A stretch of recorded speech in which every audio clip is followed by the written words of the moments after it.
اعوذ باللہ من الشیطان الرجیم، بسم اللہ الرحمن الرحیم، اللہم صلی علی محمد وعلی محمد وعجل فرجہم۔ معزز ناظرین، السلام علیکم ورحمۃ اللہ وبرکاتہ۔ میں ہوں اطہر کاظمی اور آپ دیکھ رہے ہیں آپ کا پسندیدہ پروگرام احکام اسلامی۔ ہمارے ساتھ موجود ہیں حجت الاسلام والمسلمین علی جناب مولانا مصطفیٰ علی خان ادیب الہندی صاحب قبلہ۔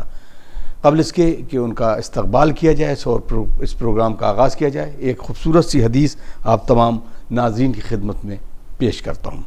امام علی نقی علیہ السلام فرماتے ہیں کہ جب تمہارا آقا اور مولا دشمنوں کے ظلم و ستم کی وجہ سے غائب ہو جائے تو اس دور میں ظہور کی تمنا کرتے رہنا۔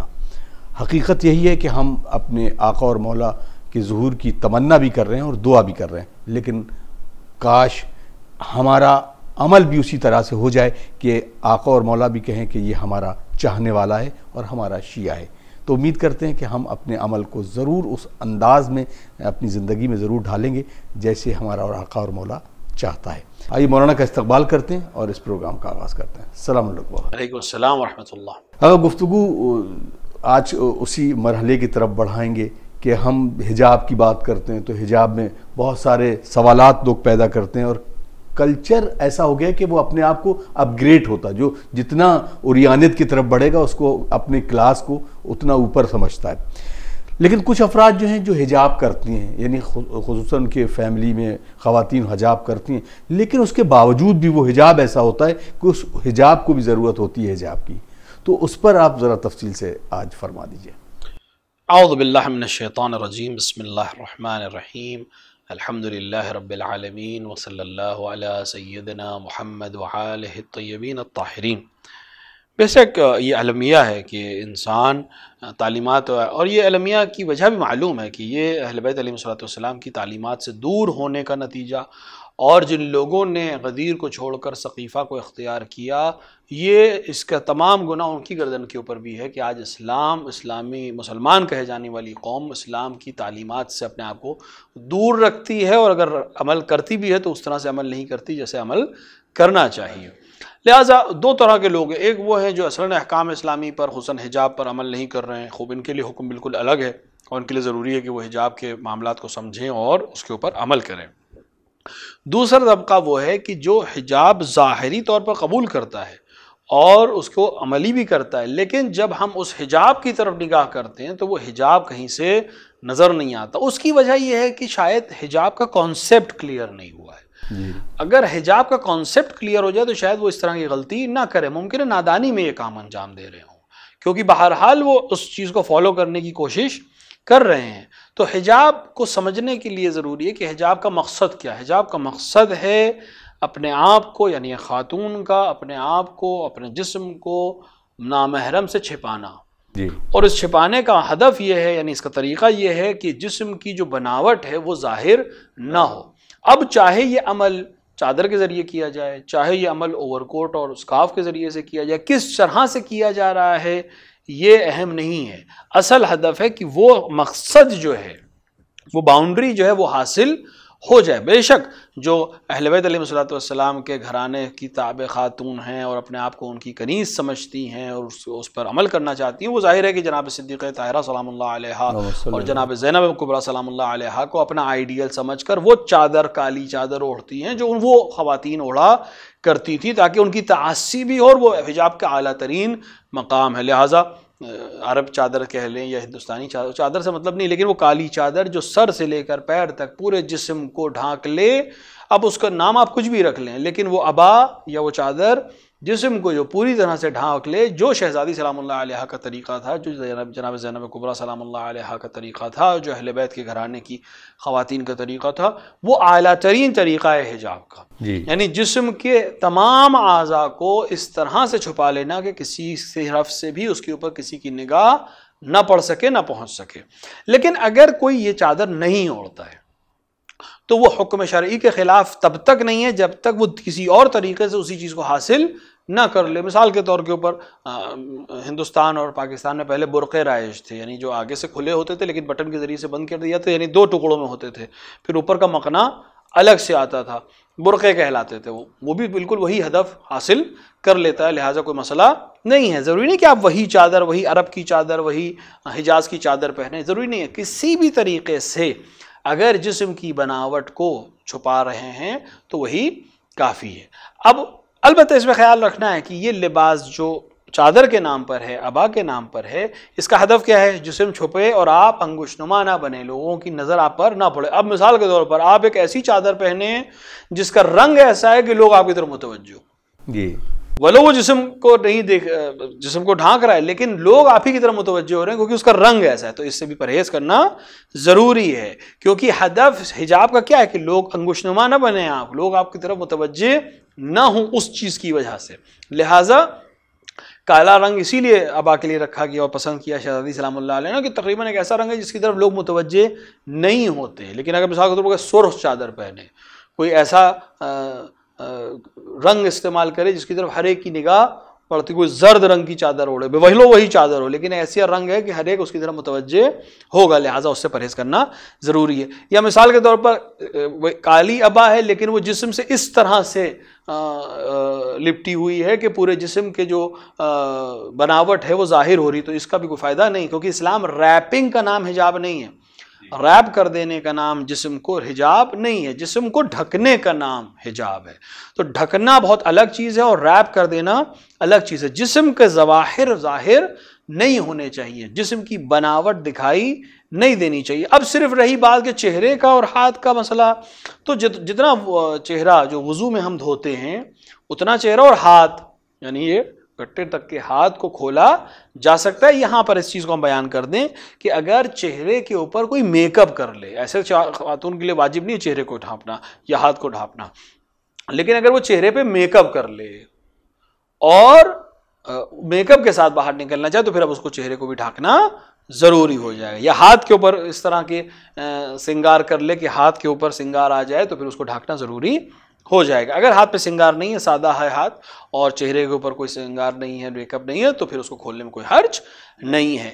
اور ان چیزوں کی رعایت کے لیے بہترین طریقہ یہ ہے کہ ہم اہل بیت علیہ الصلوۃ والسلام کے تعصی کریں، ان کی بتائے ہوئے طریقے سے حجاب کریں، اور اس حجاب کو بچپن سے اپنی بچیوں کو ہم تعلیم دیں اور اپنے بچوں کو بھی تعلیم دیں. یعنی لڑکوں کو بھی تعلیم دیں کہ وہ اپنی نگاہوں کو نیچے کرنا سیکھیں، ان کو بھی تعلیم دیں کہ وہ اس طرح سے کھڑے ہو کر باتیں نہ کریں. اس سے دونوں چیزیں ضروری ہیں. یعنی جب ہم کسی بچی سے، اپنے گھر کی بچی سے کہہ رہے ہیں کہ وہ حجاب کی رعایت کرے، تو اپنے بچوں کو بھی ہم تعلیم دیں، یعنی لڑکوں کو بھی ہم تعلیم دیں کہ اس طرح سے ملأ عام میں خواتین سے گفتگو کرنا یا ان کی طرف دیکھنا یا اپنی آنکھوں سے، حتی وہ لوگ کوئی بے حجاب ہے، خاتون بے حجاب ہے، لیکن اپنے بچوں کی تربیت ہم ایسی کریں کہ وہ اگر بے حجاب ہے تو کم سے کم ہمارا لڑکا حیا کرے، ہمارا بچہ حیا کرے. لہٰذا اس کو ہم تعلیم دونوں کو دیں. ایک کو حجاب ظاہری کی تعلیم دیں، یعنی وہ عبا اوڑھنا سیکھے، لباس کو صحیح طرح سے پہننا سیکھے، اور دوسرے کو ہم معنوی حجاب کی تعلیم دیں تاکہ وہ اپنی آنکھوں کو جھکا کر چلے، نامحرم کی طرف نگاہ نہ کرے، بلند آواز سے قہقہے نہ لگائے، ملأ عام میں ایسا کوئی عمل نہ کرے جو لوگوں اس کی طرف متوجہ ہوں. اور ان تمام کی رعایت کر کے ہم ایک بہترین سماجی تشکیل دے سکتے ہیں. بہت بہت شکریہ.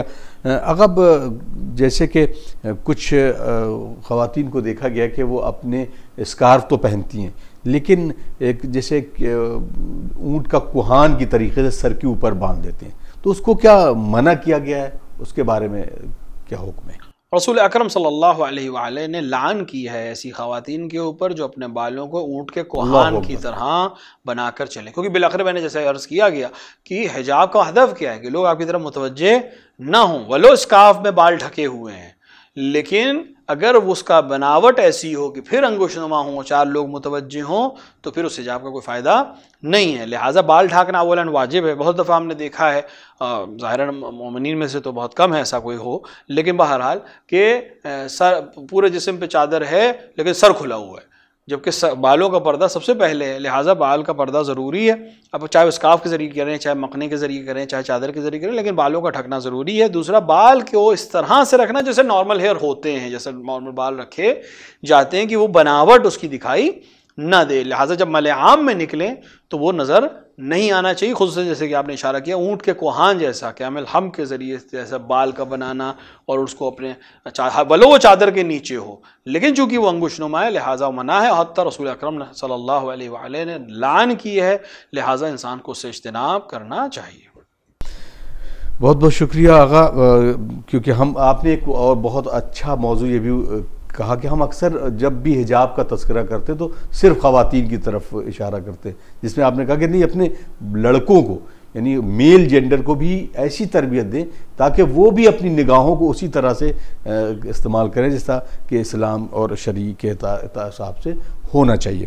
اب یہاں پہ سوال اٹھتا ہے کہ کچھ لوگ اس پر بھی حجاب کرتے ہیں کہ مطلب، لیکن ان کے جو نقاب ہوتے ہیں جیسے آپ نے کہا کہ ریپ کر رہے ہیں، اور وہ جو ملء عام میں نکلتی ہیں خواتین ان پر بھی لوگ انگلی اٹھاتے ہیں. تو خصوصاً میں چاہوں گا اس میسج کے ذریعے ان تمام بہنوں اور ہماری خواہران کے لیے کہ جو اس طرح کے نقاب یا اپنے آپ کو برقعے کے طور پر جو پہنتی ہیں. میں نے اسی سوال میں عرض کیا تھا کہ اگر اس طرح کا حجاب ہے یعنی نقاب ہے یا برقع ہے یا عبا ہے کہ جس کا رنگ لوگوں کو آپ کی طرف متوجہ کرتا ہو، جس کی بناوٹ آپ کی طرف لوگوں کو متوجہ کرتی ہو، یا جس کی پہننے کا طریقہ اس طرح سے ہو کہ جسم کے اعضاء ظاہر ہوتے ہوں، تو پھر وہ حجاب نہیں ہے. لہٰذا نقاب یا برقع یا عبا جو بھی آپ پہنے وہ ڈھیلی ہونی چاہیے، جسم کی جو ظاہر ہیں وہ دکھائی نہیں دینے چاہیے، اور اس کا رنگ بھی ایسا ہونا چاہیے کہ لوگ اس کی طرف متوجہ نہ ہو. ممکن ہے کہ انسان ڈیزائن کے لیے اور فیشن کے نام کے اوپر حجاب پوری طرح سے، لیکن اس کے اندر اس طرح کے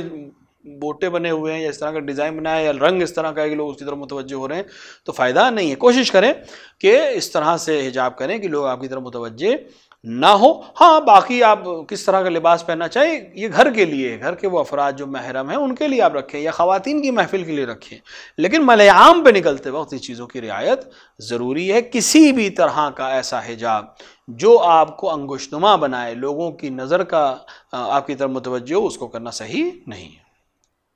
اگر ایک بڑا خوبصورت سوال ہے، ثنا زہرا کا سوال ہے. انہوں نے پوچھا ہے کہ جو بچیاں ہیں خاص طور سے رشتہ داری میں بھتیجی ہیں بھانجیاں ہیں، اب ان بچیوں کو انسان، کیونکہ یہ تو محرم ہے، کسی بھی بھانجی ہے بھتیجی ہے سگی، اس کو گود میں اٹھا، وہ عمر کیا ہے کہ جس کے ذریعے ان بچیوں کو گود میں اٹھا کے لوگ جیسے پیار کر لیتے ہیں، تو اب جو نامحرم ہیں ان کے لیے کتنی عمر کی بچیاں ایسی ہیں کہ جن کو وہ چھو بھی نہیں سکتا، اور جو رشتہ دار ہیں اس میں بھی ایک شاید باؤنڈری ہوگی اس طرح سے کہ اتنی عمر کے بعد اس کو اس طرح سے پیار نہیں کر سکتا.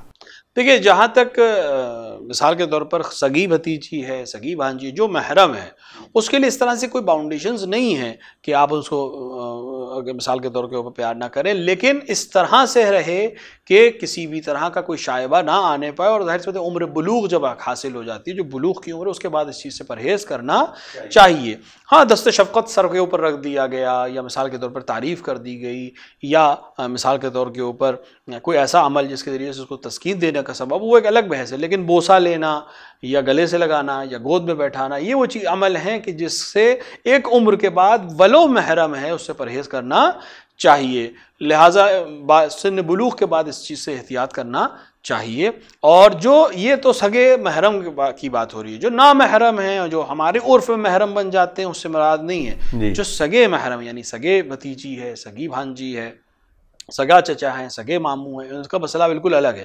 لیکن باقی افراد جو رشتے کے ماموں ہیں، رشتے کے چچا ہیں، رشتے سے کوئی رشتہ داری، ان کے لیے تو کسی بھی طرح سے یہ محرمیت ثابت نہیں ہوگی، تو انہیں جو حدود ہیں اسی میں رہنا پڑے گا. لہٰذا ضروری ہے کہ ہم اولاً محرمیت اور نامحرمیت کا جو معیار ہے، جو شرعی معیار ہے، اس کو ہم سماج میں رائج کریں اور لوگوں کو بتائیں کہ یہاں محرم اور نامحرم سے مراد کون سے رشتے ہیں، چچا سے مراد کون چچا ہے، ماموں سے مراد کون ماموں ہے، خال سے مراد کون خالو ہے، پھپھا سے مراد کون پھپھا ہے، یہ تمام چیزیں.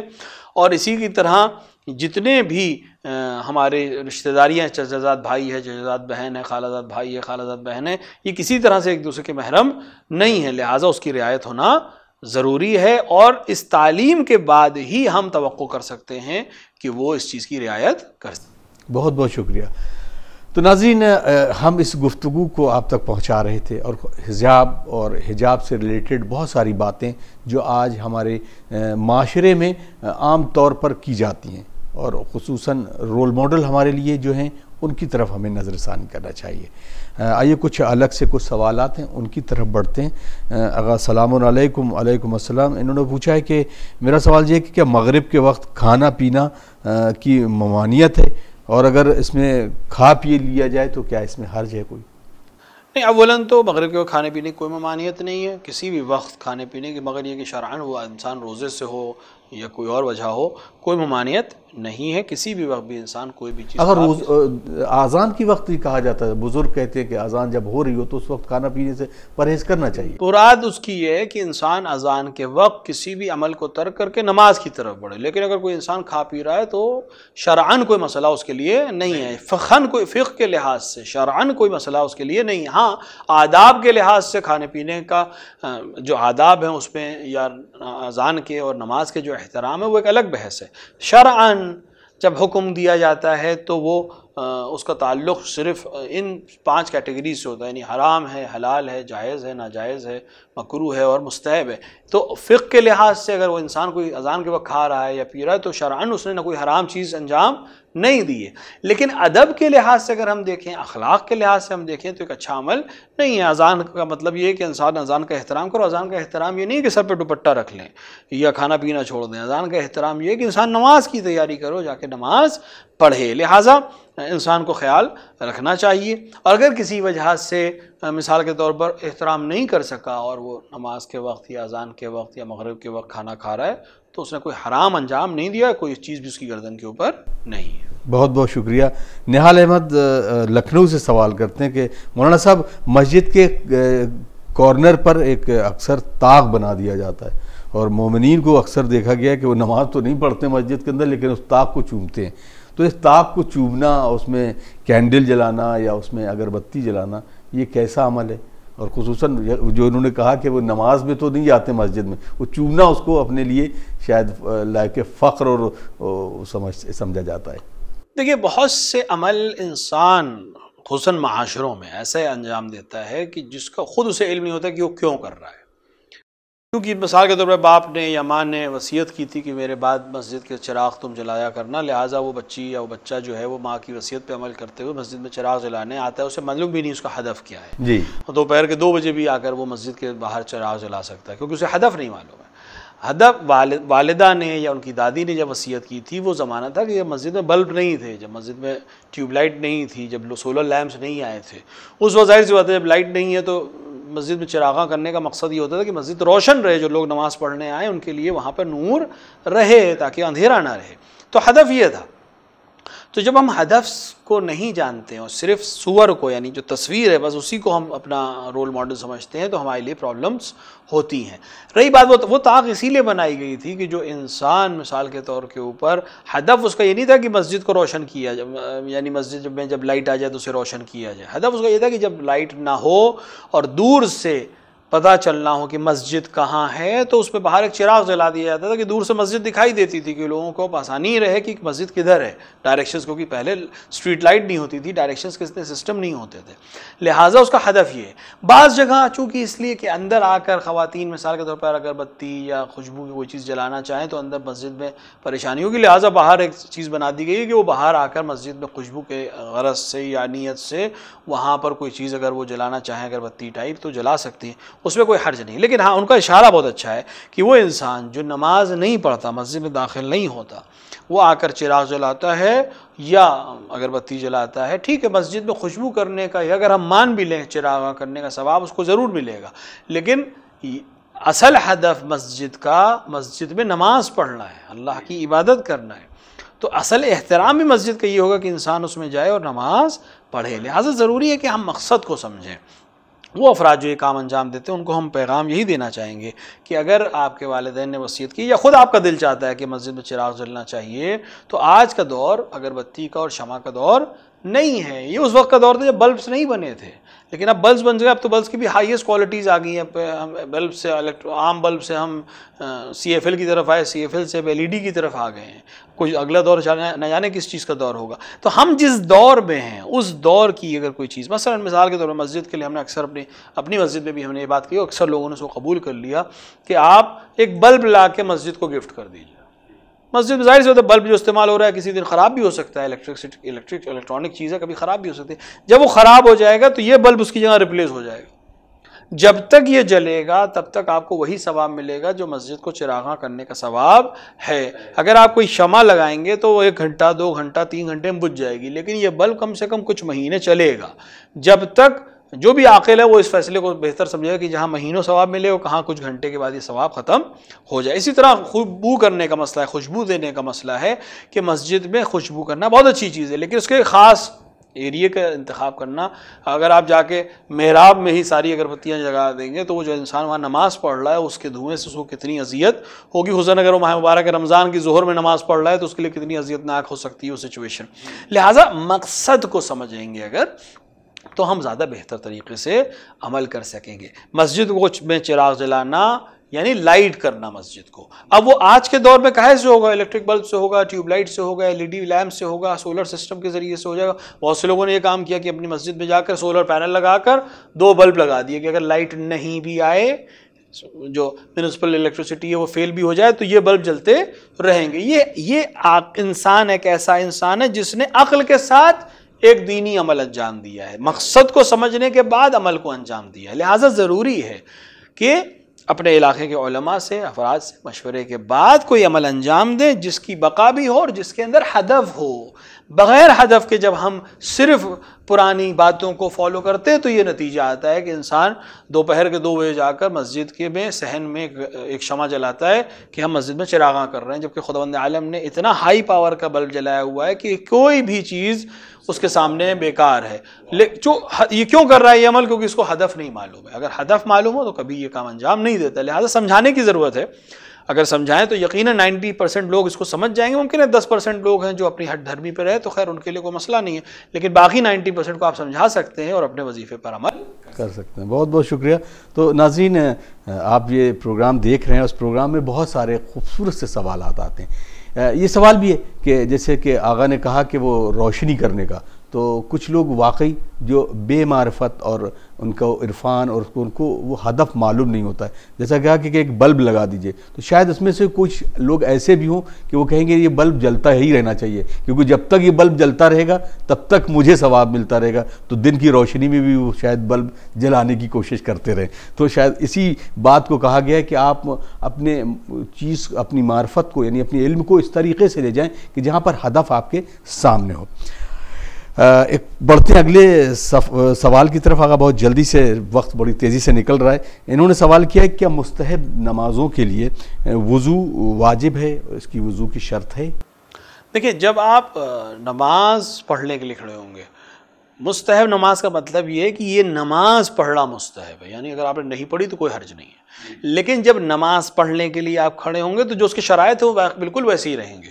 خود یہ نماز جب تک آپ نے نہیں پڑھی ہے یا آپ نہیں پڑھنا چاہتے ہیں کوئی مسئلہ نہیں ہے، لیکن جب آپ نماز پڑھیں گے تو جو شرائط نماز ہے وہ رہیں گے. مستحب نماز کے اور واجب نماز کے طہارت کی شرط بدل نہیں جائے گی. لہٰذا اگر آپ مستحب نماز پڑھنا چاہیں تو آپ کو وضو کی ضرورت ہے. اگر کوئی وجہ ایسی ہے جس میں تیمم کی ضرورت ہے تو تیمم کریں، یا اگر غسل کی ضرورت ہے تو غسل کریں.